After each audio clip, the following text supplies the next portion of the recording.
Hi everyone, నేను మీ Ravikumar sir, economy faculty. మనం నూతనంగా ప్రారంభించుకున్న మన ఎస్ఆర్కే ఎకానమీ యూట్యూబ్ ఛానల్లో కరెంట్ ఎకానమీలో భాగంగా నీతి ఆయోగ్ రిపోర్ట్స్ అనేవి చూస్తున్నాం.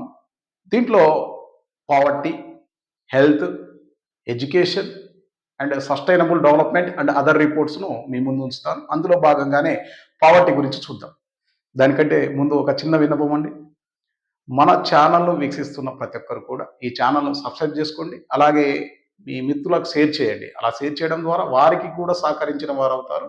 ఇవి ఫ్రీ ఎకానమిక్ క్లాసెస్ కాబట్టి. రైట్, మనం టైం లేదు కాబట్టి టాపిక్లోకి వెళ్ళిపోదాం. అందులో భాగంగానే మనకి national multi dimensional poverty index 2023 ఏ ట్యాగ్ లైన్తో వచ్చింది అంటే ఏ ప్రోగ్రెసివ్ రివ్యూ 2023 అనే ట్యాగ్ లైన్తోని దీన్ని ఎప్పుడు విడుదల చేశారు అంటే 17 జూలై 2023లో ఈ యొక్క రిపోర్ట్ను విడుదల చేశారు. ఎవరు విడుదల చేశారు అన్నప్పుడు నీతి ఆయోగ్ అనే సంస్థ.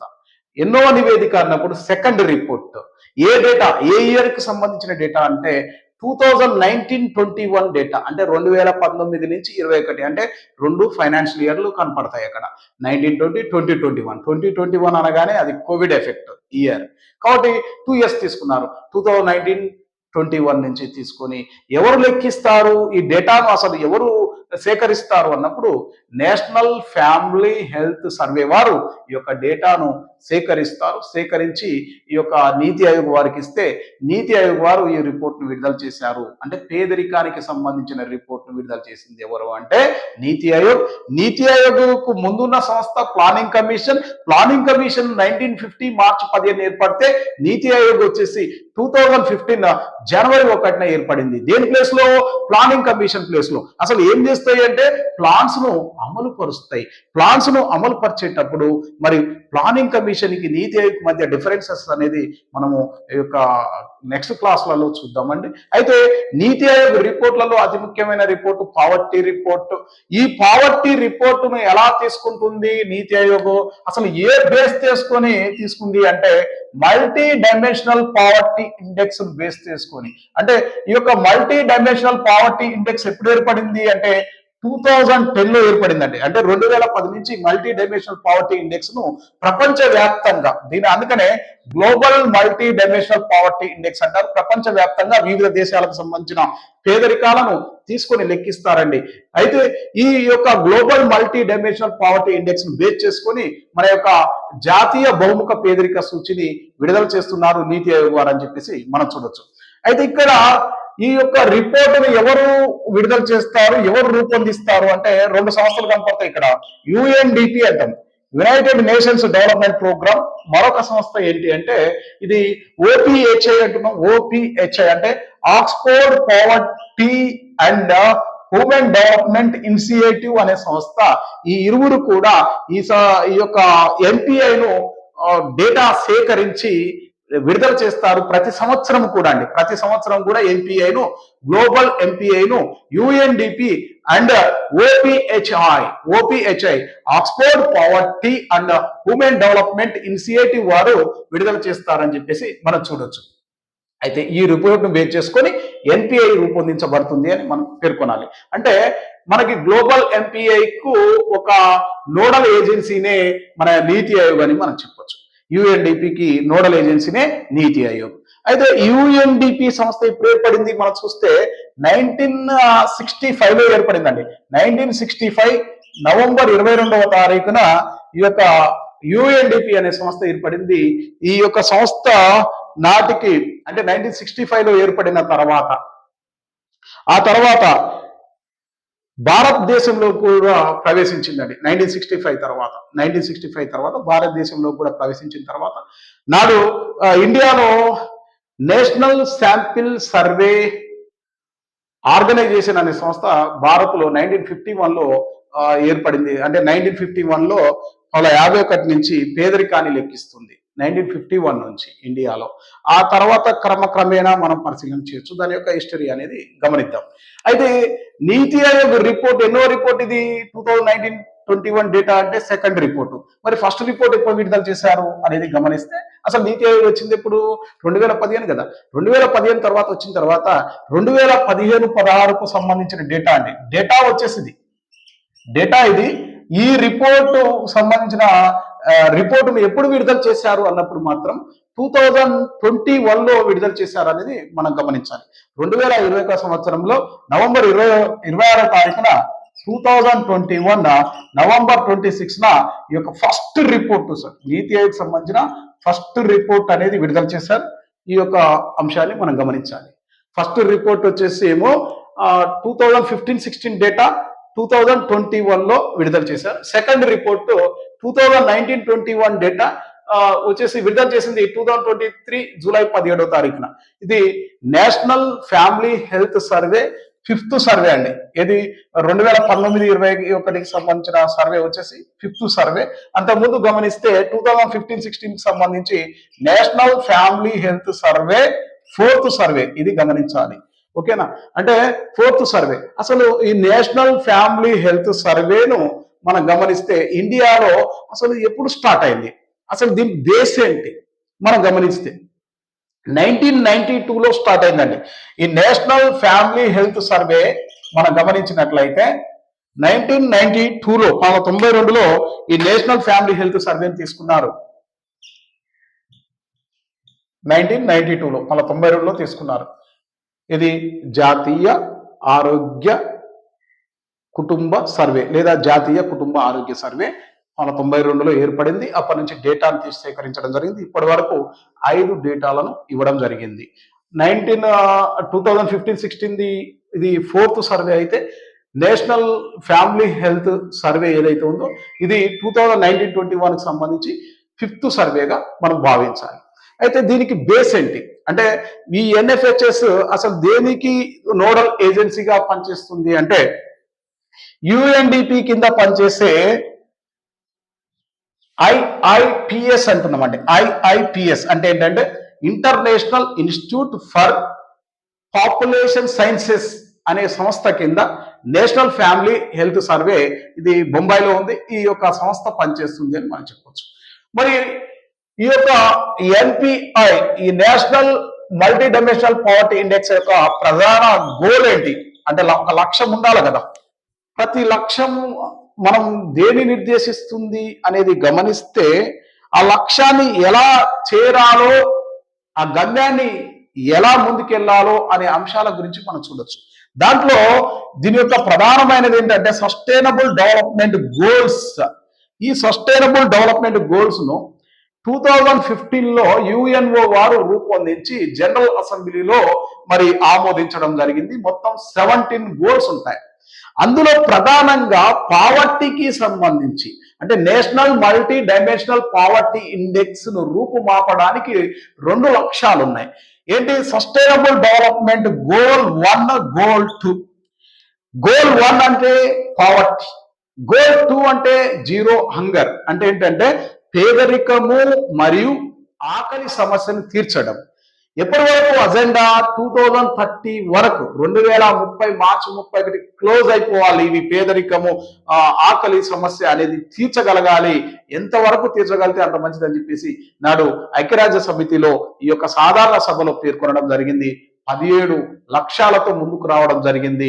మరి ఈ యొక్క గోల్స్ లో భాగంగానే ఈ యొక్క రిపోర్టును రూపొందిస్తున్నాం. అంటే ప్రపంచ బహుముఖ పేదరిక సూచిని బేస్ చేసుకొని జాతీయ బహుముఖ పేదరిక సూచిని రూపొందిస్తున్నారు. ఫస్ట్ రిపోర్ట్ 2015-16 డేటా ఎన్ఎఫ్హెచ్ఎస్ 4ను బేస్ చేసుకొని 2021 నవంబర్ 26వ తారీఖున రిలీజ్ చేశారు. సెకండ్ రిపోర్ట్ మనకి 2023 జూలై 17న మనకు 2019-21 డేటాను national family health survey 5th తీసుకొని మరి రిలీజ్ చేయడం జరిగిందని చెప్పేసి మనం చూడొచ్చు.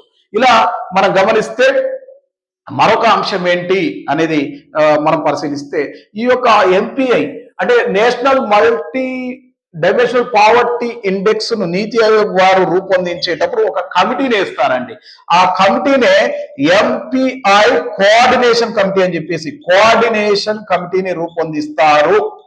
ఈ కోఆర్డినేషన్ కమిటీలో అసలు ఎవరెవరు మెంబర్స్ ఉంటారు, ఎంపీఐసిసి అని చెప్పేసి చెప్తాం. ఈ కమిటీలో ఇంటర్ మినిస్ట్రియల్ అంటే అంతర మంత్రిత్వ శాఖలు అన్ని కూడా కలిసి, వివిధ అధికారులు కలిసి ఈ మల్టీ డైమెన్షనల్ పావర్టీ ఇండెక్స్ ను రూపొందిస్తారని మనం చెప్పవచ్చు.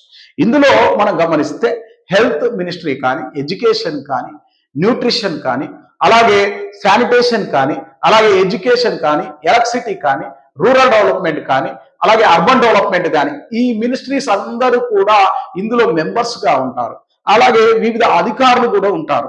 అలాగే నేషనల్ ఫ్యామిలీ హెల్త్ సర్వే వారు కానీ, దీనికి పైన ఉన్న అధికార సంస్థ అంటే ప్రపంచవ్యాప్తంగా ఉన్న అధికార సంస్థ అయిన international institute for population sciences అంటే ఐఐపిఎస్ లో ఉన్న అధికారులు కానీ, అలాగే ఎక్స్పోర్ట్ ఫ్రమ్ ఎంఓఎస్పిఐ అంటున్నాం. ఎంఓఎస్పిఐ ఏంటి? ఈ ఎంఓఎస్పిఐ ఇది 1999లో ఏర్పడిన ఒక మినిస్ట్రీ. దేనికోసం అంటే స్టాటిస్టికల్ కోసం ఏర్పడిందండి. Ministry of statistical programme implementation అనే సంస్థ. ఈ సంస్థ కింద ఎన్ఎస్ఓ ప్రెసెంట్ ఎన్ఎస్ఓ సంస్థ పనిచేస్తుంది. ఎన్ఎస్ఓ అంటే national statistical office.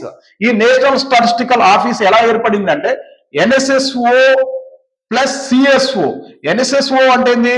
National sample survey office, అలాగే సెంట్రల్ స్టాటిస్టికల్ ఆఫీస్. ఈ రెండు సంస్థలను మిళితం చేస్తూ ఎన్ఎస్ఓ ఏర్పడింది అని మనం చెప్పొచ్చు. ఈ నేషనల్ శాంపిల్ సర్వే ఆఫీస్ వారు గతంలో పావర్టీని లెక్కించేవారు. పావర్టీని మొదట లెక్కించిన సంస్థ ఏది అంటే ఎన్ఎస్ఎస్ఓ. ప్రస్తుతము లెక్కిస్తున్నది ఎవరు అంటే యాక్చువల్ ఎన్ఎస్ఓ అని చెప్పాలి. కానీ ఎన్ఎస్ఓ బదులుగా నీతి ఆయోగ్ వారు బహుముఖ పేదరికాన్ని లెక్కిస్తున్నారు. కానీ వీళ్ళు బహుముఖ పేదరికాన్ని లెక్కించలేదండి. ఎలా తీసుకున్నారు మరి వీళ్ళ యొక్క పేదరికపు అంచనాలు అంటే యాక్చువల్ గా ఈ ఎంఓఎస్పిఐ వారు తీసుకున్నారు. అంటే ministry of statistical programme implementation సంస్థలో ఉన్న మంత్రిత్వ శాఖ, అందులో ఉన్న అధికారులు కూడా ఈ యొక్క ఎంపీఐ కోఆర్డినేషన్ కమిటీలో మెంబర్స్ గా ఉంటారు. అలాగే ఓపీహెచ్ఐలో ఉన్న యుఎన్డిపిలో ఉన్న అధికారులు కూడా ఇందులో మెంబర్స్ గా ఉండి ఈ యొక్క రిపోర్టును రూపొందించి మనకు విడుదల చేస్తారని చెప్పేసి మనం చూడొచ్చు. మరి మెజర్మెంట్ ఎలా తీసుకుంటారు అంటే హిస్టరీ ఆఫ్ మరి ఈ మెజర్మెంట్ కు ముందు అంటే మెజర్ ఎలా చేస్తారు అంటే యాక్చువల్ గా ఈ global multi dimensional poverty index కు సంబంధించిన మెజర్ మనం పరిశీలిస్తే ఇందులో మెజర్ ను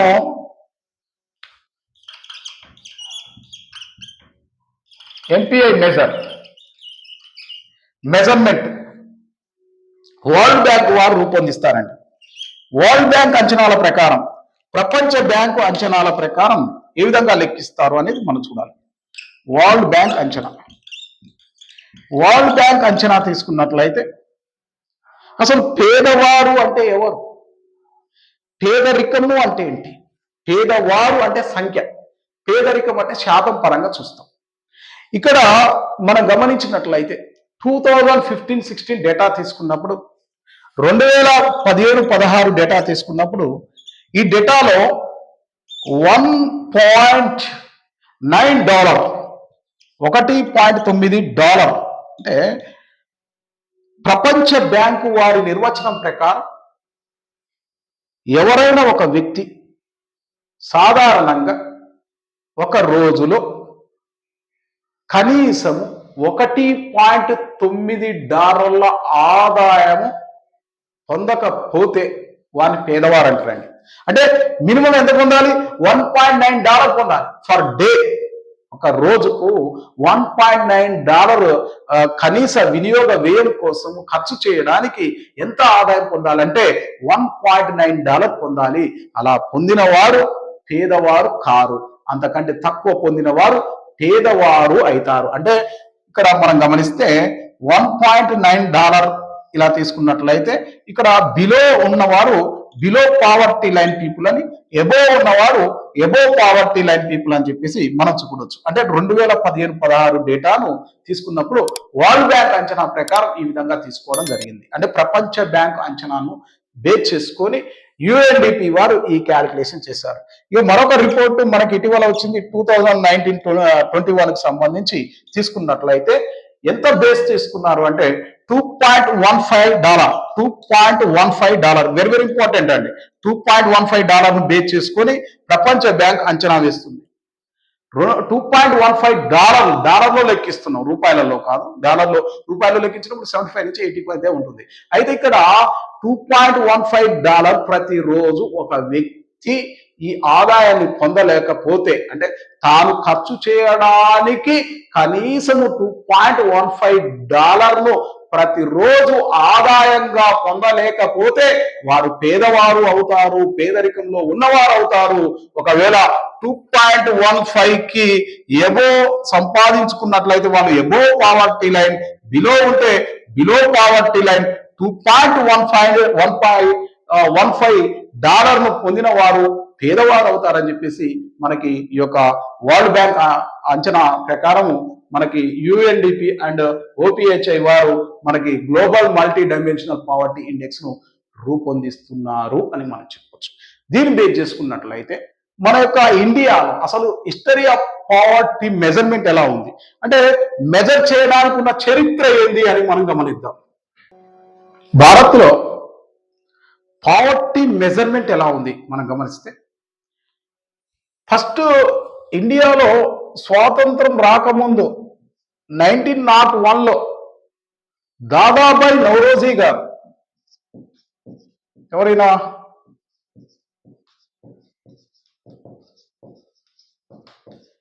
దాదాబాయి నౌరోజీ గారు భారతదేశ కురరుద్ధుడు అంటారు.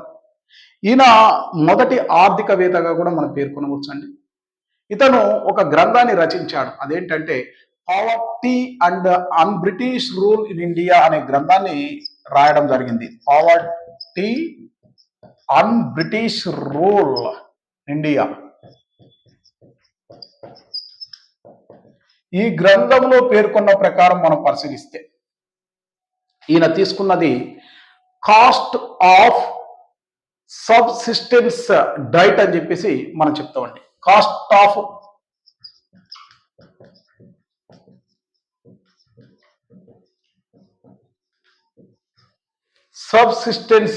సబ్సిస్టెన్స్ డైట్ అనేది తీసుకోవడం జరిగింది. దీన్ని బేస్ చేసుకొని అంటే ఏంటంటే నాడు దాదాబాయి నౌరోజీ గారు తీసుకున్నది జైలు కాస్ట్ మెథడ్. సింపుల్గా చెప్పాలంటే అంటే నాడున్న ఖైదీల యొక్క జీవన వ్యయాన్ని తీసుకొని లెక్కించాడు. Cost of a subsistence diet అని చెప్తాం. దీన్ని బేస్ చేసుకొని దాదాబాయి నౌరోజీ గారు నాడు యాక్చువల్గా పేదరికాన్ని లెక్కించాడు. అలాగే భారతదేశంలో మొదటిసారిగా పేదరికాన్ని లెక్కించిన వారు దాదాబాయి నౌరోజీ. భారతదేశంలో మొదటిసారిగా జనాభాను లెక్కించిన వారు దాదాబాయి నౌరోజీ. భారతదేశంలో మొదటిసారిగా జాతీయ ఆదాయాన్ని లెక్కించిన వారు దాదాబాయి నౌరోజీ. భారతదేశంలో మొదటిసారిగా తలసరి ఆదాయాన్ని లెక్కించిన వారు దాదాబాయి నౌరోజీ. ఈ అంశాలు మనకు తెలియాలి. అంటే దాదాబాయి నౌరోజీ గారు మొదటిసారిగా పేదరికాన్ని లెక్కించడం జరిగింది. దేన్ని బేస్ చేసుకొని, ఏ మెజర్ చేసుకొని అన్నప్పుడు మన యొక్క జైల్ కాస్ట్ మెథడ్ అంటాం. దీన్ని cost of a subsistence diet అని చెప్పేసి మనం చెప్తాం. అంటే జీవన వ్యయాన్ని తీసుకొని లెక్కించాడండి. ఖైదీల యొక్క జీవన వ్యయాన్ని తీసుకొని లెక్కించడం జరిగింది అని మనం చెప్పచ్చు. ఇక మరొక అంశాన్ని చూస్తే దీని యొక్క హిస్టరీలో భాగంగా ఎన్పిసి అంటే ఏంటి, నేషనల్ ప్లానింగ్ కమిటీ అంటే జాతీయ ప్రణాళిక కమిటీ. ఇప్పుడు ఇది 1938లో ఏర్పడింది. ఈ జాతీయ ప్రణాళిక కమిటీకి అధ్యక్షుడు ఎవరుండే, జవహర్లాల్ నెహ్రూ గారు ఉండే. నాడు ఈ ఎన్పిసి 1938 కానీ బాంబే ప్లాన్ 1944 కానీ, బాంబే ప్లాన్ ఇందులో మొత్తం కూడా 8 మెంబర్స్ ఇండస్ట్రియల్స్ ఉంటారు, అంటే పారిశ్రామికవేత్తలు ఉంటారు. వీళ్ళే ఆథర్స్ అంటాము. వీరంతా కూడా నాడు ఏ బేస్ చేసుకొని పేదరికాన్ని లెక్కించారంటే మినిమం స్టాండర్డ్ ఆఫ్ లివింగ్ అండి. మినిమం స్టాండర్డ్ ఆఫ్ లివింగ్ ను బేస్ చేసుకున్నారు. స్టాండర్డ్ ఆఫ్ లివింగ్ ఏంటంటే కనీస జీవన ప్రమాణము ఉండాలి అని చెప్పేసి నాడు ఈ ఎన్పిసి 1938 కానీ బాంబే ప్లాన్ 1944 కానీ మనం చూడొచ్చు. ఇవి మరొక టాస్క్ ఫోర్స్ సంస్థలు చూస్తే వీళ్ళు ఎలా అంటే మినిమం నీడ్స్ ఎలా ఉండాలి అంటే ఎఫెక్టివ్ కన్జంప్షన్ డిమాండ్ తీసుకోవడం జరిగింది. నెక్స్ట్ మనం చూస్తే ఏది వర్క్స్ గ్రూప్ కానీ వర్క్స్ గ్రూప్ ఇండియాలో మొదటిసారిగా ప్లానింగ్ కమిషన్ ఒక వర్క్స్ గ్రూప్ ఏర్పాటు చేసింది 1962లో అని చెప్పేసి మనం చూడొచ్చు. 1962లో మొదటి వర్క్ గ్రూప్ గా చూడొచ్చు. తర్వాత దండేకర్ మరియు రాత్, దండేకర్ అండ్ దండేకర్ అండ్ నీలకంఠ రాత్ అంటాము. ఈ రాత్ వీరు 1971లో ఒక రిపోర్ట్ ఇచ్చారు. అలాగే వైకే అలగ్ కమిటీ అని చెప్పేసి మనం చూడొచ్చండి. వైకే అలగ్ కమిటీ, అలగ్ కమిటీ. ఈ అలగ్ కమిటీ ఎప్పుడు తమ రిపోర్టును అందించింది, అసలు ఎప్పుడు ఏర్పాటు చేశారంటే ఫస్ట్ 1979లో ఈ అలగ్ కమిటీని రూపొందించడం జరిగింది అని చెప్పేసి మనం చూడొచ్చు. ఈ రిపోర్ట్ల ఆధారంగా మనం గమనిస్తే ఇండియాలో పాపులేషన్ ఎలా ఉంది మనం బేస్ చేసుకుంటే, అలాగే పాపులేషన్ లో ఉన్న పావర్టీని ఎలా తీసుకున్నారు అనేది గమనించవచ్చు. అయితే వీరు తీసుకున్న అంశం ఏంటి, వీళ్ళు తీసుకున్న మెజర్ ఏంటి అంటే projection of minimum needs. Minimum needs ఉండాలి కంపల్సరీ. మినిమం నీడ్స్ కనీస అవసరాలు అంటున్నాం. కనీస అవసరాలు మరియు కన్జప్షన్ డిమాండ్ అని చెప్పేసి తీసుకోవడం జరిగింది. కన్జప్షన్ డిమాండ్, డిమాండ్ ఏంటి అంటే కనీస అవసరాలు కన్జప్షన్ డిమాండ్ అంటున్నాం. కనీస అవసరాలు ఏముంటాయండి, ఆహారము, ఆహారేతర అవసరాలు ఉంటాయి. అంటే ఫుడ్, ఆహారేతర అవసరాల్లో అతి ముఖ్యమైనవి ఏంటి, వేసుకోవడానికి పాస్ ఉండాలి, చెప్పల్స్ ఉండాలి, అలాగే ఎడ్యుకేషన్ పై ఖర్చు చేయలేని పరిస్థితి, అలాగే మనకి హెల్త్ మీద ఖర్చు చేయలేని పరిస్థితి, గృహవసతి అంటే షెల్టర్ లేని పరిస్థితి, ఇవన్నీ కూడా మినిమం నీడ్స్ గా మనం చెప్తాం. మినిమం నీడ్స్ అంటే food and non food items గా మనం పేర్కొంటాం. వీటిని బేస్ చేసుకొని వీరు యొక్క పేదరికాన్ని లెక్కించడం జరిగింది.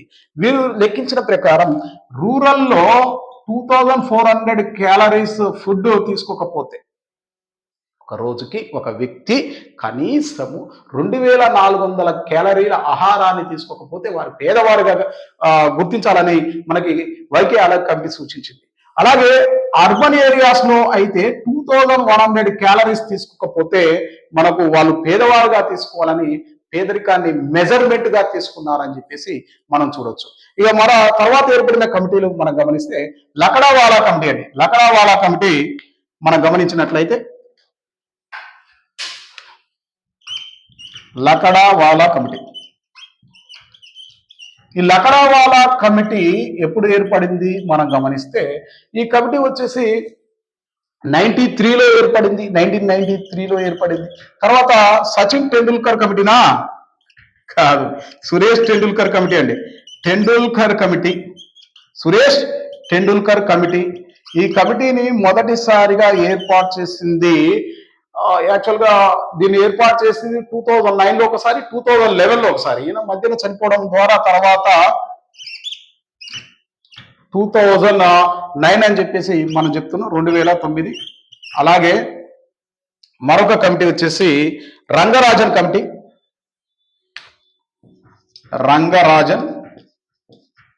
రాజన్ కమిటీ. ఈ కమిటీను ఎప్పుడు ఏర్పాటు చేశారు, యాక్చువల్ 2012లో ఏర్పాటు చేశారు. ఈయన రిపోర్ట్ 2014లో ఇచ్చాడు. ఇలా మనం చూడొచ్చండి.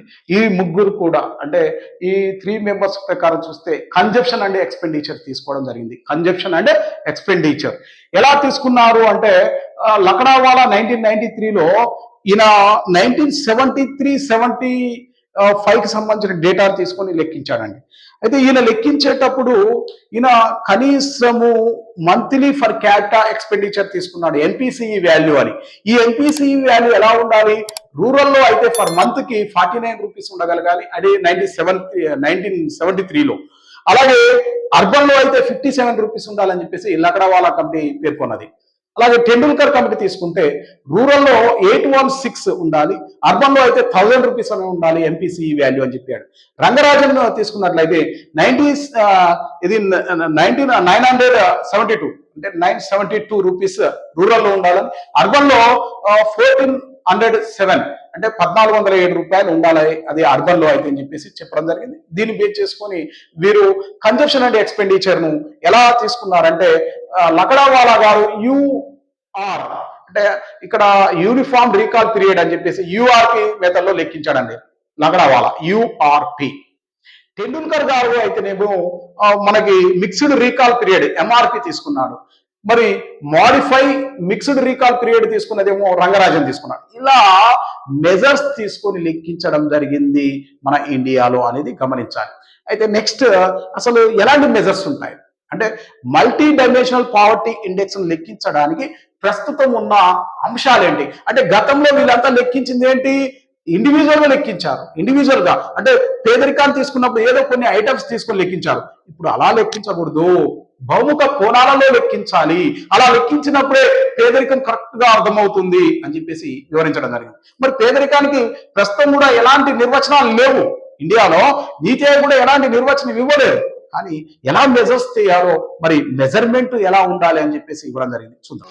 జాతీయ బహుముఖ పేదరిక సూచీలో 3 అంశాలను తీసుకొని 12 సూచికలను ఆధారంగా చేసుకొని పేదరికాన్ని లెక్కిస్తారు. అందులో 3 అంశాలు ఏంటంటే మొత్తం టోటల్గా 3 డైమెన్షన్స్ ఉంటాయి. 3 dimensions. Number 1 health, number 2 education, number 3 మనకి స్టాండర్డ్ ఆఫ్ లివింగ్ అని చెప్పేసి చెప్తాం.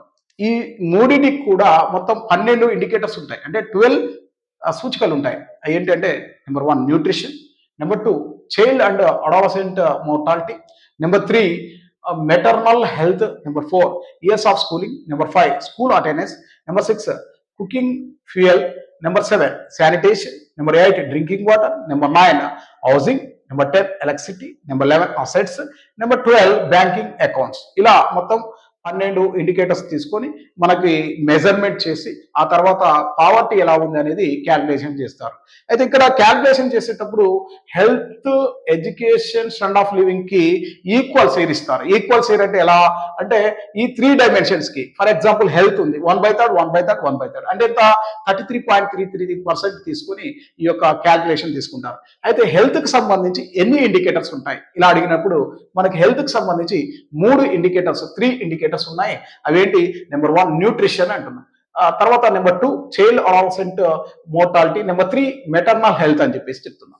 ఈ 3 ఇండికేటర్స్ ని 1/6 1/3గా తీసుకుంటారు.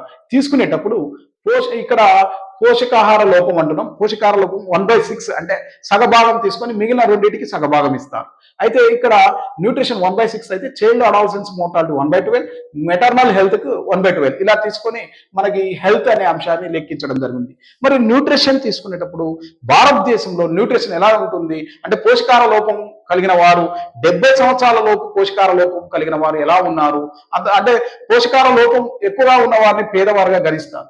Number 2 child and adolescent mortality అంటున్నాం. అంటే ఇక్కడ మనకి శిశు మరణాలు మరియు అలాగే అడాలసెంట్ అంటే వయోజన మరణాలు కూడా తీసుకుంటారు. అంటే 18 సంవత్సరాల లోపు మరణాల రేటును తీసుకోవడం జరుగుతుంది అని చెప్పొచ్చు. మరొకటి ఏంటంటే మెటర్నల్ హెల్త్ అంటే ఇక్కడ ప్రసూతి సమయంలో మరి ఒకవేళ తల్లి చనిపోయినట్టయితే అంటే ప్రసూతి హెల్త్ అంటున్నాం. వారి యొక్క ప్రసూతి మరణాలను తగ్గించాలనే ఉద్దేశంతో మెటర్నల్ హెల్త్. ఒకవేళ మరణాలు ఎక్కువగా ఉంటే వీరు పేదరికంలో ఉన్నవారుగా మనం పరిశీలించవచ్చు. అంటే ఇక్కడ వీటిని ప్రసూతి ఆరోగ్యం కరెక్ట్ ఉందా లేదా అంటే ప్రసూతి మరణాలు జరగకుండా వారి ఆరోగ్యం ఎలా ఉంది అనేది కూడా మరి బేస్ చేసుకుని దీన్ని క్యాల్కులేషన్ జరుగుతుంది. ఈ 3 అంశాలను తీసుకుని హెల్త్ కు 1/3 ఇవ్వడం జరుగుతుంది. మరి కొత్తగా మనకి యాక్చువల్గా ఇక్కడ చూడండి గ్లోబల్ మల్టీ పావర్టీ ఇండెక్స్ లో 3 ఇండికేటర్స్ అంటే 3 డైమెన్షన్స్ ను 10 ఇండికేటర్స్ తో తీసుకుంటే మన యొక్క జాతీయ అంటే NMPI లో 3 డైమెన్షన్స్ 12 ఇండికేటర్స్ తీసుకున్నారు. అంటే ఏంటి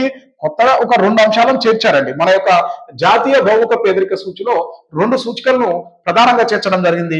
ఇది ప్రపంచ బహుముఖ పేదరిక సూచితో పోల్చుకుంటే ఆ 2 డిఫరెన్స్ ఏంటి అంటే అవి ఏంటివి అని పరిశీలిస్తే ఇక్కడ చూడండి మెటర్నల్ హెల్త్ అనే అంశాన్ని చేర్చడం జరిగింది. అంటే ప్రసూతి ఆరోగ్యం అనేది చేర్చడం జరిగింది కొత్తగా అనేది చూడాలి. ఇది మన యొక్క జాతీయ బహుముఖ పేదరిక సూచిలో కొత్తగా ఉన్న అంశాలు ఈ యొక్క మెటర్నల్ హెల్త్ ఒకటి, బ్యాంక్ అకౌంట్స్ ఒకటి, ఈ 2 అంశాలు అనేవి మనము గుర్తుపెట్టుకోవాలి. దానికి దీనికి ఉన్న డిఫరెన్స్.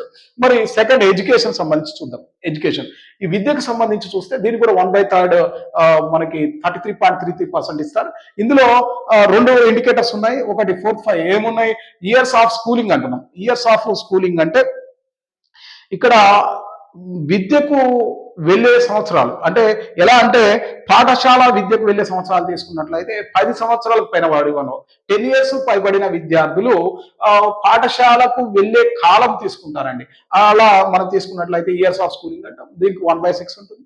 నెక్స్ట్ అలాగే స్కూల్ అటెండెన్స్ ఎలా తీసుకుంటారు? స్కూల్ అటెండెన్స్ తీసుకున్నప్పుడు 8వ తరగతికి పైబడి, అంటే 8వ తరగతికి పైబడి చదివిన విద్యార్థుల అటెండెన్స్ తీసుకుంటారండి. ఈ స్కూల్ అటెండెన్స్ అంటే ఇది కూడా 1/6. ఇలా ఈ 2 ఇండికేటర్స్ ను ఈక్వల్ చేసేసి 1/3గా ఎడ్యుకేషన్ కి ఇస్తారు అని మనం చూడొచ్చు. మరొకటి అంశం ఏంటంటే జీవన ప్రమాణాలు, స్టాండర్డ్ ఆఫ్ లివింగ్, దీన్ని కూడా 1/3 ఇస్తారు. దీనికి 1/3 ఇచ్చేటప్పుడు మొత్తం 7 ఇండికేటర్స్ ఉన్నాయి. 7 ఇండికేటర్స్ లో కుకింగ్ ఫ్యూయల్ అంటే ఇంటి వందనం అంట, ఇంటి ఇంధనం అంటాం. ఇంటి ఇంధనం అంటే వంట చెరుకు అండి. వంట చెరుకు అన్నప్పుడు నాడు చూస్తే పిడుకలతోని వంట చేసేవారు, ఆ తర్వాత కట్టెలతో వంట చేసేవారు. ప్రజెంట్ గ్యాస్, వంట గ్యాస్ తో చేస్తున్నారు. అంటే ఇక్కడ గోబర్ గ్యాస్ అని ఇలా మనం పరిశీలించవచ్చు. కానీ గ్యాస్ అందరికి ఉందా లేదా? గ్యాస్ లేకపోతే వాళ్ళు పేదవారుగా చూడాలి. అంటే కుకింగ్ ఫ్యూయల్ ఒకటి మనం చూడొచ్చు. మరొకటి ఏంటి? శానిటేషన్ అంటే పారిశుద్ధ్యం. పారిశుద్ధ్యం అంటే మరుగుదొడ్లు, ఇప్పటికి కూడా మరుగుదొడ్లు లేకుండా బహిర్గతంగా మలాన్ని విసర్జించే వారి యొక్క సంఖ్యను కూడా చూస్తారు. వాళ్ళు పేదవారుగా మనం శానిటేషన్ లో చూడొచ్చు. మరొకటి డ్రింకింగ్ వాటర్. అంటే drinking water sustainable development goals లో భాగంగా త్రాగునీరు వసతి ఇంకా లేని వారు వారిని పేదవారుగా చూస్తారు. మరొక అంశం ఏంటంటే హౌసింగ్ అంటే షెల్టర్. వాళ్ళకి హౌసింగ్ ఇప్పటికీ కూడా పక్కా గృహ వసతి అంటాం కదా, ఇది స్లాబ్ మనము రేకుల ఇల్లు కాకుండా, పూరి గుడిసె కాకుండా స్లాబ్ రేటు ఏదైతే ఉందో పక్కా ఇళ్ళ వసతి ఉంటేనే దాన్ని హౌసింగ్ లోకి తీసుకుంటారు, లేకపోతే వాళ్ళని పేదరికంలోగా పరిశీలిస్తారు. ఎలక్ట్రిసిటీ ఇప్పటికి కూడా విద్యుత్ లేని గ్రామాలు, అంటే విద్యుత్ శక్తి ఎలక్ట్రిసిటీ లేని గ్రామాలు ఏవైతే ఉన్నాయో, అలాగే ఎలక్ట్రిసిటీ లేని ఇండ్లు ఏవైతే ఉన్నాయో వాళ్ళని పేదవారిగా తీసుకుంటారు. తర్వాత అసెట్స్ అంటున్నాం. అసెట్స్ అంటే పేదవారికి ఎలాంటి అసెట్స్ ఉంటాయండి? వాళ్ళ ఇంట్లో రేడియో ఉందా, టెలిఫోన్ ఉందా, టీవీ ఉందా, అలాగే వాళ్ళకి సెల్ ఫోన్ ఉందా, నెక్స్ట్ రిఫ్రిజిరేటర్ ఉందా, లేకపోతే అంటే ఇవన్నీ కూడా కంప్యూటర్ ఉందా, వీటన్నిటిని కూడా ఈ అసెట్స్ లేకపోతే ప్రతి ఒక్కరికి ఉన్నాయి, లేకపోతే వాడు పేదవాడు అనమాట. ఇలా చూడొచ్చు. ఇక కొత్తగా చేర్చిన అంశం ఏంటంటే బ్యాంక్ అకౌంట్స్. ప్రతి ఒక్కరు కూడా బ్యాంక్ అకౌంట్ కలిగి ఉండాలని ప్రధానమంత్రి జన్ ధన్ యోజన, వీటన్నిటి కూడా స్కీమ్స్ తీసుకురావడం జరిగింది. ఎందుకు? బహుముఖ పేదరికం నుంచి బయటపడేయడానికి భారతదేశం ఎన్నో రకాల స్కీమ్స్ తీసుకొచ్చింది. ఆ స్కీమ్స్ మొత్తం కూడా మీకు చెప్తాను. అయితే ఇలా వీళ్ళకి అంటే ఎలా cooking fuel 1/21, 1/21, sanitation 1/21, drinking water కి 1/21, హౌసింగ్ కి 1/21, ఎలక్ట్రిసిటీ 1/21, అసెట్స్ కి 1/21, బ్యాంక్ అకౌంట్స్ 1/21. ఇలా ఈక్వల్ చేసేసి 1/3 అనేది వస్తుంది స్టాండర్డ్ ఆఫ్ లివింగ్ అనేది. వీటన్నిటిని కూడా ఒక రేషియో లాగా తీసుకున్నట్లయితే మరి ఎలా తీసుకుంటారు అంటే 2 రకాల అంశాలను తీసుకుంటారండి, వెరీ వెరీ ఇంపార్టెంట్. ఒకటి హెడ్ కౌంట్ రేషియో అంటున్నాం. హెడ్ కౌంట్ రేషియో అంటే తలను లెక్కించే పద్ధతి అంటున్నాం. దీన్ని యాక్చువల్గా పేదరికాన్ని గణించడానికి దండేకర్ మరియు నీలకంఠ రత్ అనేవారు ఇద్దరు రూపొందించారు. వారు తెలియజేసిన గ్రంథము పావర్టీ ఇన్ ఇండియా అనే గ్రంథాన్ని రూపొందించారు దండేకర్ మరియు నీలకంఠ రత్ అని మనం చెప్పుకున్నాం. అయితే వీరు హెడ్ కౌంట్ రేషియో తలను లెక్కించే పద్ధతిని రూపొందించారు. మరొకటి ఏంటి? ఇంటెన్సిటీ ఆఫ్ పూర్ అని చెప్పేసి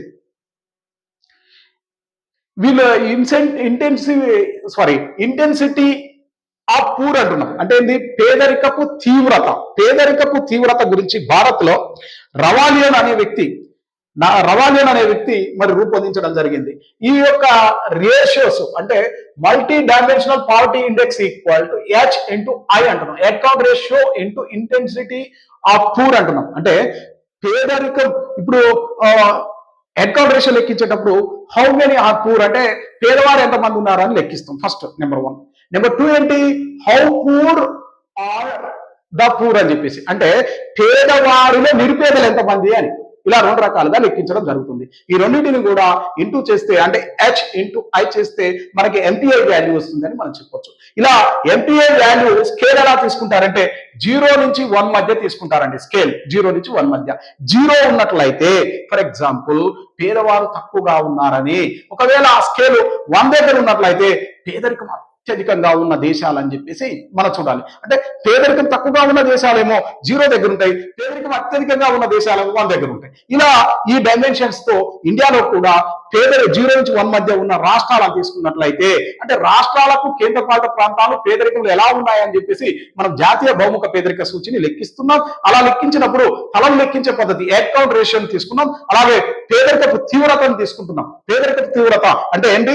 మనకు పేదరికాన్ని లెక్కించేటప్పుడు బహుముఖ పేదరికపు సూచి ఈక్వల్ టు తలను లెక్కించే పద్ధతి ఇంటూ పేదరికపు తీవ్రత తీసుకున్నట్లయితే మనకు ఈ యొక్క క్యాల్కులేషన్ ప్రకారం లెక్కిస్తారండి. ఇలా క్యాల్కులేషన్ ప్రకారం లెక్కించినప్పుడు సూచికను 0 నుంచి 1 మధ్య స్కేల్ మధ్య తీసుకుంటారు. 0 దగ్గర ఉన్న రాష్ట్రాలు పేదరికంలో తక్కువగా ఉన్న రాష్ట్రాలుగా, మన దగ్గర ఉన్న రాష్ట్రాలు పేదరికంలో ఎక్కువగా ఉన్న రాష్ట్రాలుగా మనం పరిగణించవచ్చు. బహుముఖ పేదరిక సూచి 2023 రిపోర్టుకు సంబంధించిన ముఖ్య అంశాలను మనం చూస్తున్నాం. అందులో భాగంగానే ఈ national family health survey 5th అంశాన్ని మనం చూస్తున్నాం. అయితే ఇక్కడ ప్రధానంగా మనం గుర్తుపెట్టుకోవాల్సింది ఈ టార్గెట్స్ ఏంటి. టార్గెట్ లో ఫస్ట్ టార్గెట్ ఏంటంటే సస్టైనబుల్ డెవలప్మెంట్ గోల్ పావర్టీకి సంబంధించి 1.2 అంటే 2030 వరకల్లా ఇంతవరకు మనం తగ్గించుకోవాలి, అంటే హాఫ్ తగ్గించుకోవాలనేది, పావర్టీని సగం తగ్గించుకోవాలనేది ఇక్కడ ప్రధాన అంశంగా మనం చూడొచ్చు. అయితే మరొక అంశం ఏంటంటే మరి ఈ సస్టైనబుల్ డెవలప్మెంట్ గోల్స్ ను రీచ్ కావాలి అనుకున్నాం. తర్వాత భారత్ లో పేదరికం ఎలా ఉంది అనేది మనం చూడాలి. భారత్ లో పేదరికం తీసుకున్నప్పుడు హెడ్ కౌంట్ రేషియో ప్రకారం లెక్కిస్తున్నారని చెప్పేసి మనం చూడొచ్చు. అంటే భారత్ లో అత్యధికంగా ఎలాంటి పేదరికం ఉంది అనేది చూస్తే ఇక్కడ పేదరికాన్ని చూస్తే 2 రకాల పావర్టీస్ మనకు కనపడతాయి. ఇది రిలేటివ్ పావర్టీ అని, అబ్జల్యూట్ పావర్టీ అని. అబ్జల్యూట్ పావర్టీ అత్యధికంగా ఉంది, అంటే నిరుపేదలు ఎక్కువగా ఉన్నారు భారత్ లో అనేది మనం చూడొచ్చు. అయితే ఇక్కడ మనకు బహుముఖ పేదరిక సూచి ప్రకారం చూస్తే అన్ని కోణాలు 12 సూచికలను లెక్కేసి చూస్తే ఇండియాలో మనకి 2 రిపోర్ట్లు ఉన్నాయి ఇప్పటి వరకు. 2 రిపోర్ట్స్ లో 2015-16 రిపోర్ట్ ఫస్ట్ రిపోర్ట్ అయితే, 2019-21 సెకండ్ రిపోర్ట్. ఈ 2 రిపోర్ట్లను పోలుస్తూ ఎంత తగ్గుదల ఉంది అనేది ప్రధానమైన అంశాలు. అయితే ఫస్ట్ హెడ్ కౌంట్ రేషియో తీసుకున్నట్లయితే, అంటే పేదరికము అనే అంశాన్ని తీసుకుంటే 2015-16 లో 24.85% ఉండే. ప్రస్తుతం అంటే 2019-21 ప్రస్తుత రిపోర్ట్ ప్రకారం 14.96 అంటే సుమారుగా 17%. అంటే ఎంత డిక్రీజ్ అయింది? 9.89%. అంటే ఎంత? 10% సుమారుగా డిక్రీజ్ అయింది. అంటే ఎంత తగ్గించుకోగలిగాము పేదరికాన్ని అంటే సుమారుగా 10%. అక్యురేట్ గా చెప్తే 9.89%. ప్రస్తుత పేదరికం ఎంత అంటే 14.96% భారత్ లో అనేది గమనించండి. మరొక అంశం ఏంటంటే, ఇంటెన్సిటీ ఆఫ్ పావర్టీ. అంటే ఇంటెన్సిటీ ఆఫ్ పావర్టీ 47.14 ఉంది ఎప్పుడు? 2015-16 లో. 2019-21 లో 44.39. అంటే ఎంత డిక్రీజ్ చేసుకోగలిగాము అంటే 2.75% డిక్రీజ్ చేసుకోగలిగాము. మరొకటి ఎంపీఐ వాల్యూ, విలువను కనుక్కోవాలి. విలువ వచ్చేసి 0.1 మధ్య ఉంటుంది, 0 నుంచి 1 మధ్య ఉంటుంది.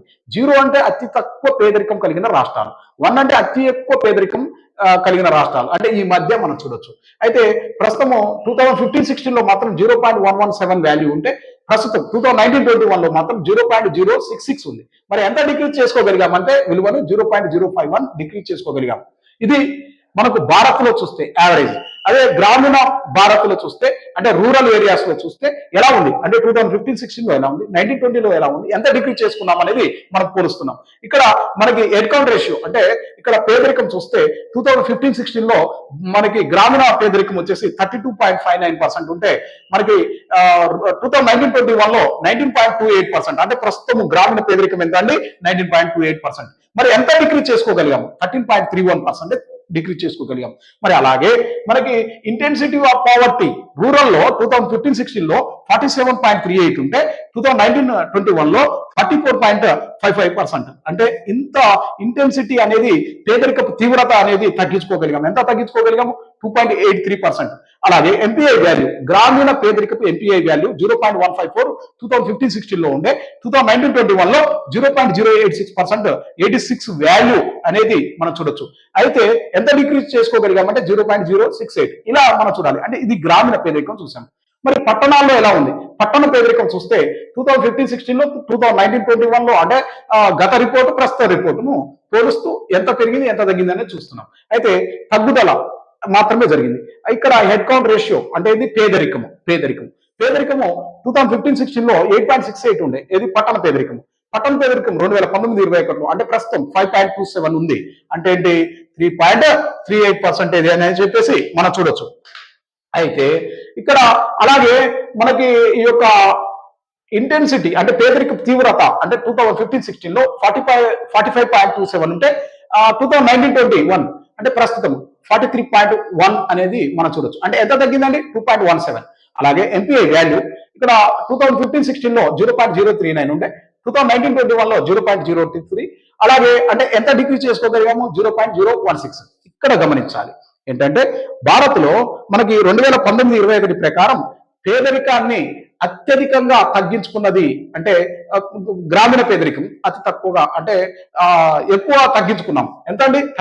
13.31. అదే చూడండి, ఇక్కడ భారత సగటు పేదరికం 9.89% తగ్గితే, గ్రామీణ పేదరికం 13.31%, మరి పట్టణ పేదరికం 3.38 ఇంత తగ్గించుకోగలిగాం. ఇది అసెండింగ్ ఆర్డర్ కానీ డిసెండింగ్ ఆర్డర్ కానీ అడగడానికి ఆస్కారం ఉంది, చాలా జాగ్రత్తగా పెట్టాలి. అలాగే మనకి భారత్ లో అత్యధిక పేదరికం ఉన్నది గ్రామీణ పేదరికం ఎక్కువగా ఉంది. ఎందుకు అంటే 19.28 ఉంది. అదే భారత సగటు పేదరికం ఎంత 14.96, పట్టణ సగటు పేదరికం ఎంత 5.27. ఇలా చూడాలి. అంటే మనం గమనించేటప్పుడు యాక్చువల్ గా ఎలా ఉంది, ఇండియాలో సగటు ఎంత 14.96 ఇండియాది. అలాగే రూరల్ ఏరియాస్ లో ఎంత ఉందండి, రూరల్ ఏరియాస్ లో 19.28 ఉంది మనకు. అలాగే అర్బన్ లో ఎలా ఉంది 5.27. ఇక్కడ ఇలా గమనించాలి, రైట్. మరొక అంశం ఏంటంటే భారత్ లో పేదరికము అత్యధికంగా ఉన్న రాష్ట్రాలు ఏంటి, అతి తక్కువ ఉన్న రాష్ట్రాలు ఏంటి అనేది చూద్దాం. పేదరికం అత్యధికంగా ఎక్కువగా ఉన్న రాష్ట్రాలు యాక్చువల్ గా ప్రస్తుతం రిపోర్ట్ 2019-21 ప్రకారం బీహార్ ఫస్ట్ ప్లేస్ లో ఉంది. ఎంత పర్సెంటేజ్ 33.76 వాళ్ళ యొక్క జనాభాలో అలా ఉంది. Second place Jharkhand 28.81%, third place Meghalaya 27.79%, fourth place UP Uttar Pradesh 22.93%, fifth place Madhya Pradesh 20.63%. ఇలా మనం పేదరికం అత్యధికంగా ఉన్న రాష్ట్రాలను చూసాం. మరి అలాగే పేదరికం అతి తక్కువ ఉన్న రాష్ట్రాలలో మరి లాస్ట్ ప్లేస్ లో ఉన్నది అంటే ఇది అతి తక్కువ ఉన్నది అంటే పేదరికంలో అతి తక్కువ ఉన్నది కేరళ 0.55. అలాగే పేదరికం అతి తక్కువగా ఉన్న రాష్ట్రాల్లో లాస్ట్ ప్లేస్ లో ఉన్నది గోవా, లాస్ట్ నుండి సెకండ్ గోవా ఎంత 0.84. మరి పేదరికం అతి తక్కువగా ఉన్న రాష్ట్రాల్లో థర్డ్ ప్లేస్ లో ఉన్నది తమిళనాడు, పేదరికం అతి తక్కువ ఉన్న రాష్ట్రాల్లో ఫోర్త్ ప్లేస్ పంజాబ్ 4.75. ఇలా చూడొచ్చు. మరి పేదరికం అతి తక్కువగా ఉన్న రాష్ట్రాల్లో తెలంగాణ స్థానం ఎంత అడిగితే 8th ప్లేస్, అతి తక్కువగా ఉన్న రాష్ట్రాల్లో 8th ప్లేస్ తెలంగాణ. ప్రస్తుతం ఎంత పేదరికం ఉందంటే 5.88. పేదరికము తెలంగాణలో అంటే 2015-16 డేటా ప్రకారం చూస్తే 13.18 ఉండేది. మరి ఎంత తగ్గించుకోగలిగింది మనం చూడాలి. ఎంత తగ్గించుకోగలిగింది అంటే 13.18 నుంచి ప్రస్తుతం 5.88 అంటే ఎంత తగ్గింది 7.3% తెలంగాణలో పేదరికం అనేది తగ్గింది అనేది చూడాలి. మరి మరొక అంశం చూస్తే మనకి ఆంధ్రప్రదేశ్ అతి తక్కువ పేదరికం కలిగిన రాష్ట్రాల్లో 9వ స్థానంలో ఉంది. మరి దీన్ని పరిశీలిస్తే ప్రస్తుతము దీని యొక్క పర్సంటేజ్ ఎంత ఉంది అంటే 6.06%. అంటే ఆంధ్రప్రదేశ్ లో మరి పేదరికం శాతం ఎంత అంటే 6.06%. గత రిపోర్ట్ ప్రకారం చూస్తే 11.77% ఉంది. ఎంత డిక్రీజ్ చేసుకోగలిగిందంటే 5.71% తగ్గించుకోగలిగింది అని చూడాలి. మరి ఇక్కడ ప్రధానంగా మరొక అంశం ఏంటంటే పేదరికాన్ని అంటే గత రిపోర్టు అంటే 2015-16 రిపోర్ట్ అంటే ఫస్ట్ రిపోర్టును ప్రస్తుత రిపోర్టును పోలుస్తూ పేదరికాన్ని పేదరికపు తగ్గుదలను అతి ఎక్కువగా చేసుకున్న రాష్ట్రాలు అంటే ఎక్కువగా తగ్గించుకున్న రాష్ట్రాలు, పేదరికాన్ని ఎక్కువగా తగ్గించుకున్న రాష్ట్రాల్లో మొదటి ప్లేస్ లో బీహార్ ఉంది. ఎంత పర్సెంటేజ్ తగ్గించుకోగలిగిందంటే 18.1% తగ్గించుకోగలిగింది. ఇది very very important. Second place లో మధ్యప్రదేశ్ ఉంది. ఎంత అంటే 15.9%. అలాగే థర్డ్ ప్లేస్ లో ఉత్తరప్రదేశ్ ఉంది 14.8%. ఇలా అతి పేదరికాన్ని ఎక్కువగా తగ్గించుకున్న రాష్ట్రాలు ఇవి.